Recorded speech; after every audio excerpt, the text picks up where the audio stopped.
Welcome back to Scrummy. Today we're taking the humble sausage roll to the next level with a delicious twist, black pudding and apple. Whether you're a fan of black pudding or trying it for the first time, these sausage rolls are a perfect combination of sweet and savoury flavours that will leave you wanting more. Let's start baking. We're going to start by mixing together sausage meat, black pudding, rosemary, thyme, salt and pepper and a grated apple.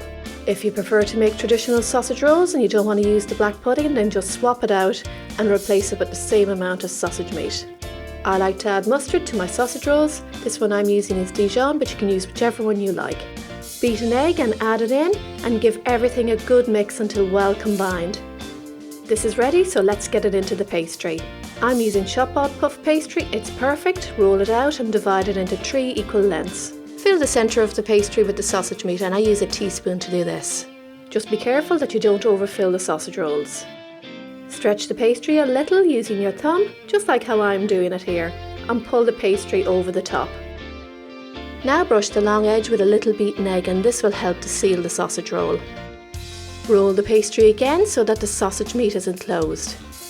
Repeat the process for the other 2 lengths of puff pastry. Brush with egg and sprinkle with poppy seed. You can also use sesame seed or chia seeds, are lovely as well. Cut the sausage rolls into whatever size you like. I like them small, maybe you like them bigger. Homemade sausage rolls are so much nicer than anything you'll buy, and you can see how easy they are to make, especially if you're using a shop-bought puff pastry. Pop onto a lined baking tray. Bake for at least 20 minutes until the tops are nice and golden. Look how gorgeous these are. They're a lovely golden brown colour.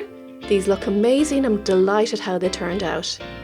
You can't have a sausage roll without dipping in tomato sauce, also known as ketchup. I really hope you like this recipe and try it out. You'll find the recipe in the description box under the video. Thanks for watching. Happy baking everyone. Enjoy!